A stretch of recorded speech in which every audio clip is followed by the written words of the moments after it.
کے بعد ہر ابتدا سے پہلے ہر انتہا کے بعد ذات نبی بلند ہے ذات خدا کے بعد۔ معزز حجاج کرام سب کو میرا محبت برا سلام، السلام علیکم ورحمۃ اللہ وبرکاتہ۔ سب بھائی مل کر میرے ساتھ دعائے سفر پڑھیں۔ سبحان الذی سخر لنا ھذا وما كنا له مقرنین وإنا إلی ربنا لمنقلبون۔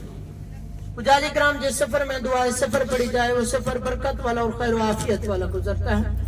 ہماری گاڑی مدینہ منورہ کی مقدس مقامات کی زیارت کی طرف رواں ہے۔ دعا ہے اللہ رب العزت ہمارا یہ سفر اپنی بارگاہ میں قبول و منظور ہو، آمین۔ حجاج کرام آپ کے رائٹ ہینڈ کی طرف سامنے مسجد ہے، حضرت بلال حبشی رضی اللہ تعالیٰ عنہ کے نام کی مسجد ہے۔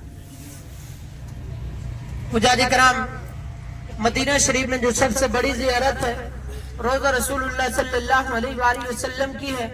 میرے کریم آقا صلی اللہ علیہ وآلہ وسلم کا فرمان ہے، حدیث کا مفہوم ہے ما بین بیتی و منبری روضۃ من ریاض الجنہ۔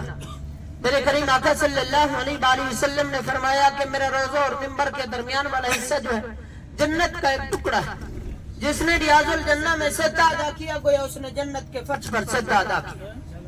آپ کے سیدھے ہاتھ کی طرف مسجد ہے، حضرت عثمان غنی رضی اللہ تعالیٰ عنہ کی مسجد رہی، حضرت عثمان غنی رضی اللہ تعالیٰ عنہ کی۔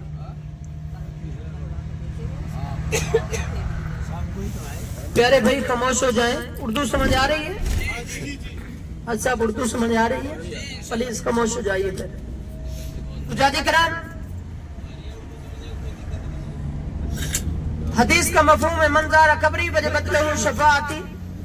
میرے کریم آقا صلی اللہ علیہ وآلہ وسلم نے فرمایا کہ جس نے میرے روضہ مبارک کی زیارت کر لی کل قیامت کے روز اس پر میری شفاعت واجب ہو گئی۔ دعا ہے اللہ رب العزت ہمیں اپنے در کی حاضری، اپنے محبوب کے در کی حاضری بار بار عطا فرمائے، آمین۔ حجاج کرام مدینہ شریف کا پہلا نام وادی یثرب تھا، دکھوں پریشانیوں بیماریوں والا شہر۔ اس وادی سے پہلے کوئی گزرا بھی نہیں کرتا تھا، اگر کوئی قافلہ اس وادی سے گزر بھی جاتا تو کسی نہ کسی بیماری میں مبتلا ہو جاتا تھا۔ جب میرے کریم آقا صلی اللہ علیہ وآلہ وسلم کے قدم مبارک لگے تو مدینہ طیبہ بن گیا، مدینہ منورہ بن گیا، مدینہ مطہرہ بن گیا، یعنی کہ خوشیوں والا شہر بن گیا۔ مشکل تھے راستے آسان ہو گئے، مشکل تھے راستے آسان ہو گئے، دشمن یہ دیکھ کر حیران ہو گئے۔ جب رکھا میرے نبی نے اس وادی پر اپنا قدم مبارک تو پتھر بھی دیکھ کے مسلمان ہو۔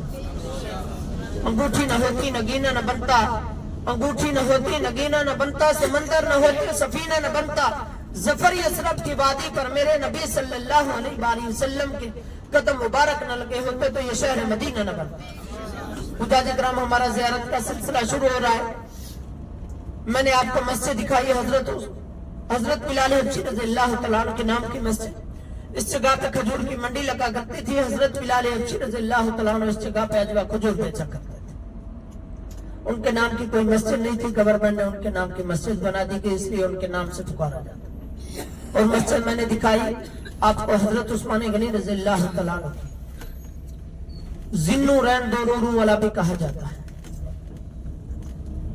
اور اس جگہ پہ کہا جاتا ہے کہ حضرت عثمان غنی رضی اللہ تعالیٰ عنہ کا گھر مبارک 40 دن بھوکا پیاسا رکھا گیا، پھر شہید کیا گیا تو اس وقت حضرت عثمان غنی رضی اللہ تعالیٰ عنہ قرآن مجید کی تلاوت کر رہے تھے۔ خون مبارک کے چھینٹے قرآن مجید پر پڑے تو ایک شعر نے کیا خوب کہا، کسی کی شہادت کی گواہی احد کا پہاڑ دے گا، کسی کی شہادت کی گواہی بدر کا میدان دے گا، حضرت عثمان غنی رضی اللہ تعالیٰ عنہ کی گواہی رب کا قرآن دے گا۔ حجاج کرام ہمارا جو سٹے ہوگا، ہماری جو پہلی زیارت ہوگی مسجد قبلتین، دو قبلوں والی مسجد۔ ہمارا جو قبلہ اول تھا بیت المقدس مسجد اقصی تھا، مسجد اقصی فلسطین کے اندر ہے۔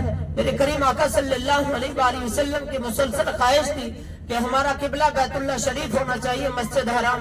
جس جگہ پہ مسجد قبلتین ہے یہ قبیلہ بنو سلمہ تھا۔